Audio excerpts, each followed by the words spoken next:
Now we're going to move over to the Alabama-Auburn game, and we'll talk about it. Then we'll do a quick preview of the North Carolina game, and we will get out of here.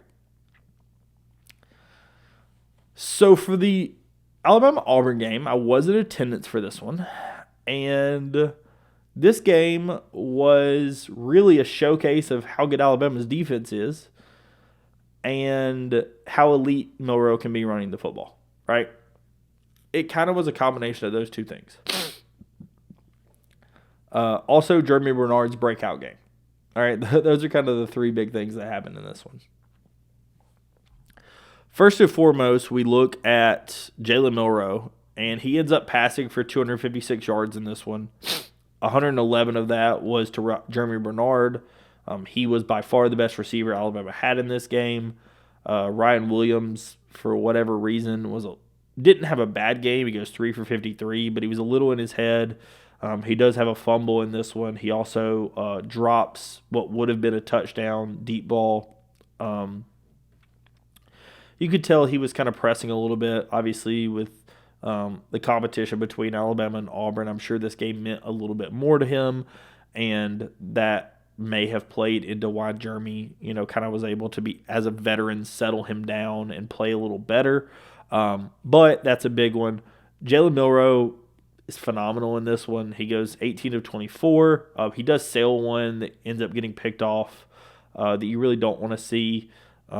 He does do fairly well on the ground with 17 carries for 104 yards. He does have 3 TDs. Justice Haynes gets the last TD. So all the TDs are on the ground. The only the big problem in this one is fumbling. Alabama definitely has a turnover problem at times, and more Milroe has a turnover problem at times. We talked about him sailing that one for the interception, but the bigger problem was he had 3 fumbles. Thankfully, he does recover, or one of them is recovered by us and is not lost, but 2 of them are lost, and then the Ryan Williams fumble, as I mentioned, which led to 4 Alabama turnovers. Thankfully, Alabama's defense played really well in this game. Alabama's offense put them in short fields multiple times, but Alabama's defense was able to get out of those again at multiple times. Alabama, has like a goal line stand, forces a missed kick. Just Alabama in general does a really good job playing defense in this game, right? Alabama does also get an interception, or actually 2 interceptions, one off of a double pass by the running back, the other one off of a Peyton Thorne just bad pass. Peyton Thorne kind of sails it and just easily gets picked off.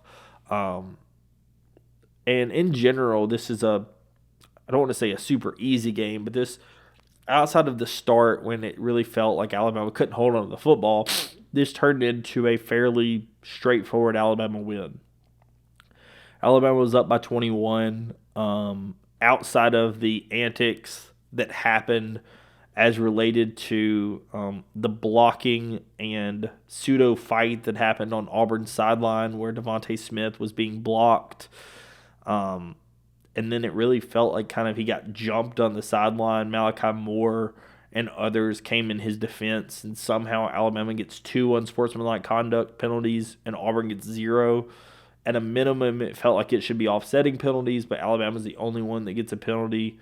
It really felt like this game was kind of what I expected, right? My expectation, somebody asked me before the game, was around like 31-17, right? I thought Alabama was going to win the game fairly comfortably. I thought Auburn potentially was going to be able to do a little bit more running the football with the quarterback. And oddly enough, they actually kind of could have. They just didn't. Peyton Thorne had as good of a rushing average as Jarquez Hunter does, but they just had Peyton Thorne throw the ball 40 times. I was of the mindset that they would have seen what Alabama had issues with against Vanderbilt and Oklahoma, and we're going to try to do similar because Thorne isn't a terrible running quarterback. And for whatever reason, they just didn't do it, right? I thought that's what would be the game plan. I thought Auburn at least could give Alabama some troubles early, and it just didn't happen. that did shock me a little bit. Putting the ball 40 times in the air with Peyton Thorne, in my opinion, is not a winning strategy. So I was a little confused by that one. I know that they trust Cam Coleman and some of their receivers. And Cam Coleman was decent in this game. He did have a good double move that led to the touchdown. But by and large, Alabama's defense and Kane Womack's defense did a really good job in this one. I think that Alabama played about as well as you could have expected. Like I said, I thought this was a really good game. I thought that Alabama kind of controlled every aspect of this game outside of the turnover battle. That's definitely something that if Alabama does sneak into the playoff, it has to be addressed. This has been a problem over the last couple of games. And if Jalen Milroe turns it over 3 times again, right? It's back-to-back games with 3 turnovers from Milroe. If he turns it over 3 times again in a playoff game, Alabama will lose. It's going to happen, right? I don't care who they're playing. If somebody's good enough to get into the playoff, they will beat Alabama, right? This is a standpoint where Auburn just was not good enough to beat Alabama, even with the miscues because of how fired up Alabama was for this game, how well the defense played by and large, and just like overall how they played as a team. I think that was the kind of the big difference in this game.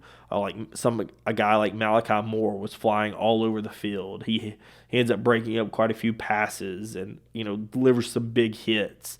Bray Hubbard has another interception and has played absolutely incredibly since Keon Sabb has gone out. Xavier Brown does get one of the unsportsmanlike conduct penalties, but also gets another interception, right? This is a situation where the younger guys from Alabama's defense really stepped up in their first Iron Bowl, and then some of the veterans like Malachi also step up, and Alabama wins this game, right?